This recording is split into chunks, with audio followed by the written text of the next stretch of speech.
నమస్తే welcome to our channel. Tamil star director Lokesh Kanagaraj SS రాజమౌళిపై అయితే కొన్ని కీలక సెటైర్స్ వేశారని చెప్పుకోవచ్చు. మరి ప్రస్తుతం ఆయన కూలీ సినిమా ప్రమోషన్స్లో భాగంగా ఒక జర్నలిస్ట్ అడిగిన క్వశ్చన్స్కి రాజమౌళి పైన వ్యంగ్యంగా సమాధానాలు చెప్పినట్లుగా తెలుస్తుంది.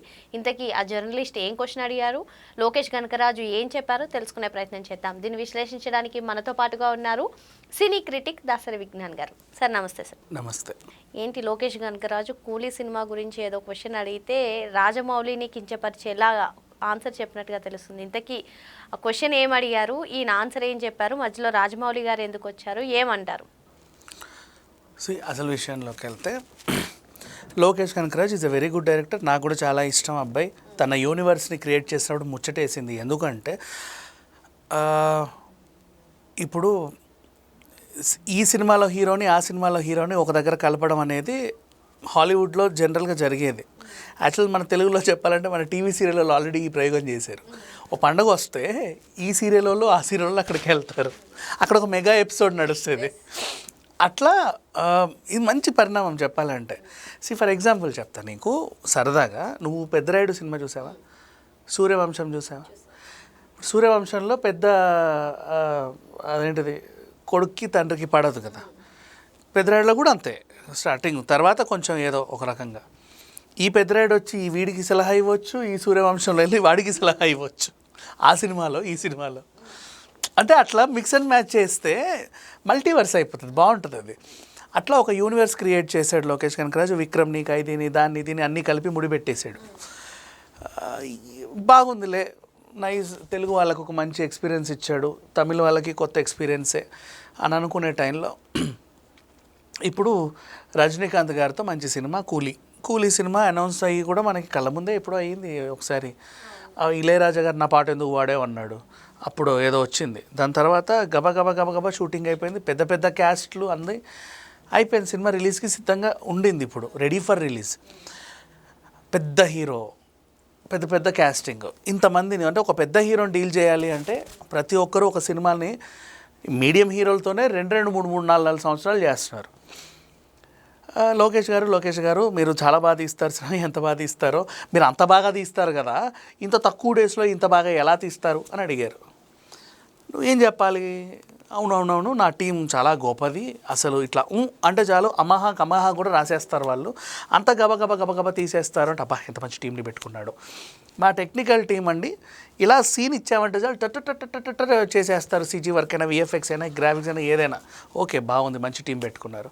లేదు, నేను పలానా పని కోసం ముంబై వెళ్ళొచ్చానండి, వాళ్ళు వారంలో చేసి ఇచ్చారు. పోనీ ఇంకెక్కడికో వెళ్ళని వాళ్ళు 10 రోజుల్లో చేసి ఇచ్చారు. ఇంకా కాదు, మా హీరో అండి అద్భుతమైన హీరో, అసలు 5 గంటలే పని చేస్తారు అనుకొని మేము షెడ్యూల్ 100 రోజులు వేసుకుంటే ఆయన 10 గంటలు పనిచేసి 3 నెలల్లో షూట్ కంప్లీట్ చేసాడు. ఇక ఆర్టిస్టులు మేము అసలు సీన్ పేపర్ తీయకముందే వాళ్ళు గబగబా నటించేశారు. ఆ రకంగా నువ్వు ఏదైనా చెప్పావనుకో బాగుండేది, నైస్, అరే పర్లేదు ఈ టీం ఫాస్ట్గా చేశారు అని. నెక్స్ట్ మళ్ళీ గౌతమిపుత్ర శాతకర్ణి టైంలో కూడా 6 నెలల్లో తీసేశాడు. అదేంటో క్రిష్, అరే ఈ సినిమాని 6 నెలల్లో ఎలా తీసావని చెప్పి రాజమౌళి గారే సర్ప్రైజ్. ఇప్పుడు చెప్పుకోవడానికి ఎలా ఉంది?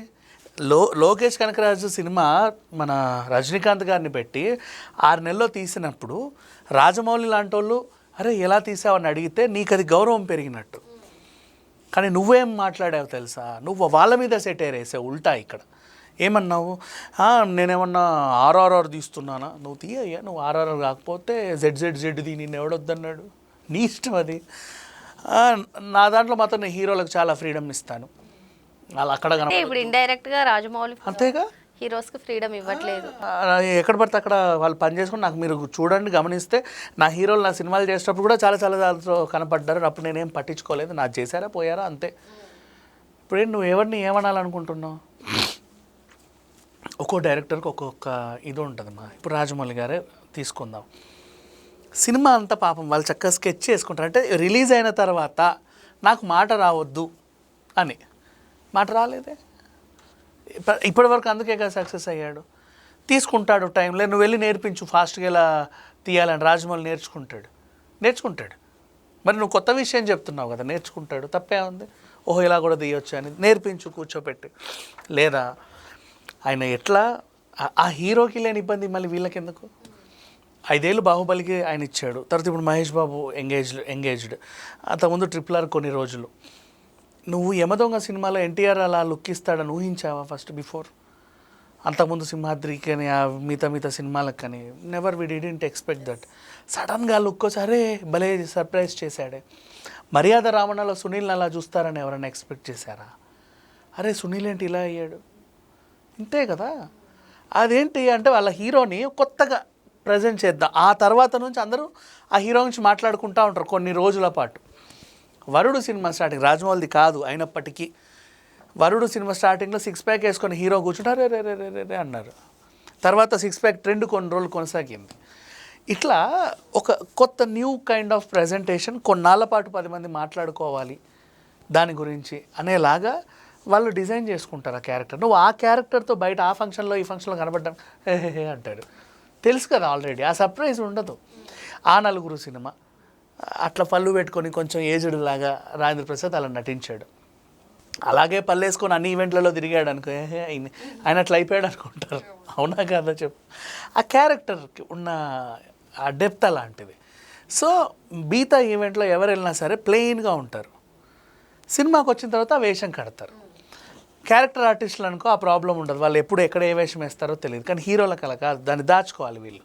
లుక్ ఏమన్నా రివీల్ అయిపోతే ఆ థ్రిల్ సినిమా రిలీజ్ అయ్యాక ఉండదు. ఇప్పుడు ముందే సునీల్ బక్కగా 6 ప్యాక్ చేశాడు అని ముందే రివీల్ చేస్తే సినిమా రిలీజ్ అయ్యాక ఆ థ్రిల్ ఉండదు. సునీల్ డ్యాన్స్లు వేస్తారని ఎవడికి తెలియదు.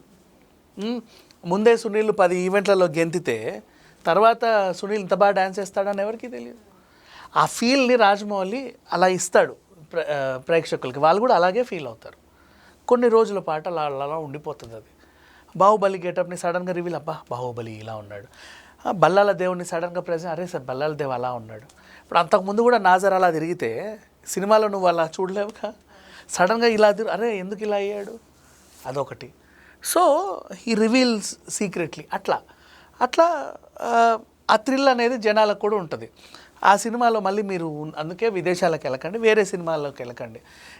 నాకు జుట్టు ఇంత కావాలి, నువ్వు ఒక ఈవెంట్లో అలా కనబడ్డావు, నాకు అయ్యో రివీల్ అయిపోయింది కదా అనిపిస్తుంది. ఇప్పుడు ఫర్ ఎగ్జాంపుల్ మహేష్ బాబు నిన్న ఈడీ నోటీసులు పంపింది, అవునా. ఇప్పుడు మహేష్ బాబు అటెండ్ అవుతే మీడియా ఫోకస్ ఉంటుంది, ఎలా ఉంటాడో చూద్దామని. ఖచ్చితంగా ఆయన వెళ్తాడు అక్కడికి. సో ఓహో లుక్ రివీల్ అయిపోతుంది. అవి రివీల్ అవ్వకుండా జాగ్రత్త పడతాడు రాజమౌళి. అది ఆయన స్ట్రాటజీ. ఆ హీరోలకి లేని ఇబ్బంది వీళ్ళకి ఇబ్బంది, ఈయనకెందుకు ఈయనేమన్నాడు, నేను మా హీరోని అసలు ఇబ్బందే పెట్టను, నేను ఉన్నంతకాలం ఏ సినిమా అన్నా చేసుకోమంటాను. రాజమౌళి ఏమో అసలు హీరోలని హీరో నువ్వు అసలు నా సినిమా పూర్తయ్యే వరకు ఎక్కడా కనబడొద్దు, ఎవరింటికి వెళ్ళొద్దు, నువ్వు విదేశాలకు వెళ్ళకూడదు, సినిమా ఫంక్షన్లకు వెళ్ళొద్దు, అసలు నీ మొహం నీ ఎదురింటోడికి పక్కింటోడికి కూడా కనబడొద్దు, నువ్వు జిమ్కి వెళ్ళా మూసుకేసుకొని వెళ్ళు, అసలు నువ్వని తెలియకుండా లేదా బుర్కాలో బయట తిరుగు, అంతెందుకు అసలు అద్దంలో నీ మొహం కూడా నువ్వు చూసుకోకు, నీకు కూడా సర్ప్రైజ్ ఉండాలి అని రాజమౌళి చెప్పినట్టుగా ఈయన దాని మీద సెటైర్ వేయాలి. అవసరం లేదు కదా అట్లా. నీ గురించి నువ్వు చెప్పుకో. ఇప్పుడు ఎంత నీ సినిమా నుంచి రాజమౌళి మాట్లాడారు, రాజమౌళే కాదు ఇంకెవరైనా మాట్లాడారు, అరే భలే తీశాడు అంటే అది నీకు గొప్పతనం. నువ్వు అలా చెప్పుకున్నావు చూడు ఇంకొకరిని చేసి, అది చెండాలం, అలా చెప్పకూడదు. ఇప్పుడు క్రిష్ కూడా ఉన్నాడు, గబగబా తీస్తాడు, కొంతమంది తీస్తారు గబగబా ఫాస్ట్గా అయిపోతాయి. తప్పేంటి? ఆర్టిస్టులకు ఉన్న ఇదేమో, నీ సినిమాకున్న ఇదేమో, కథలో అంత ఏదన్నా ఉన్న ఇదేమో, వాటెవర్.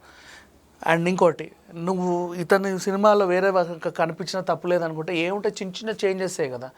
ఖైదీలో కార్తీక్ ఏదో నువ్వు ఏదో చుట్టి ఏదేదో చేసావు, మొహం కడుక్కుంటే కార్తీక్. కానీ ఇక్కడ అట్లా కాదు కదా. మొహం కడుక్కున్నంత మాత్రం మహేష్ బాబు కాదు, ఎన్టీఆర్ కాదు, సునీల్ కాదు. వాళ్ళను కొత్తగా ప్రజెంట్ చేస్తున్నాడు అతను. చివరికి శ్రీహరి గారిని కూడా సన్నగా చేసి ఏదో కొత్తగా ప్రజెంట్ చేశాడు. అలా ప్రజెంట్ చేసినప్పుడు దాన్ని ప్రేక్షకుడు కూడా ఆహ్వానించాడు. చాలా హ్యాపీగా ఉన్నారు అందరూ. నువ్వెందుకు అనవసరంగా అతని మీద సెటైర్ వేయడం? ఇప్పుడు నీ సినిమాకి ఎంత మైనస్, రాజమౌళి ఫ్యాన్స్ హట్టు. ఇంతకుముందు రాజమౌళి ఫ్యాన్స్ లోకేష్ సినిమాలు కూడా చూసేవాళ్ళు, ఇప్పుడు చూడరు. అంత మాట అంటావా అని. మహా అయితే రజనీకాంత్ అభిమానులు మనం కాబట్టి ఆయన కోసం వెళ్తామేమో, కానీ లోకేష్ కనకరాజు కోసం ఎవరు వెళ్తారు ఇప్పుడు ఈ సినిమాకి? ఎంతకన్నా సినిమా కొంచెం ఎఫెక్ట్ అయితే పడిందిగా. మరి ఇటువంటి కామెంట్స్ చేయడం వల్ల కూలీ సినిమాకే లాస్ అని చెప్పి విజ్ఞాన్ గారు చెప్తున్నారు. థ్యాంక్ యూ అండి.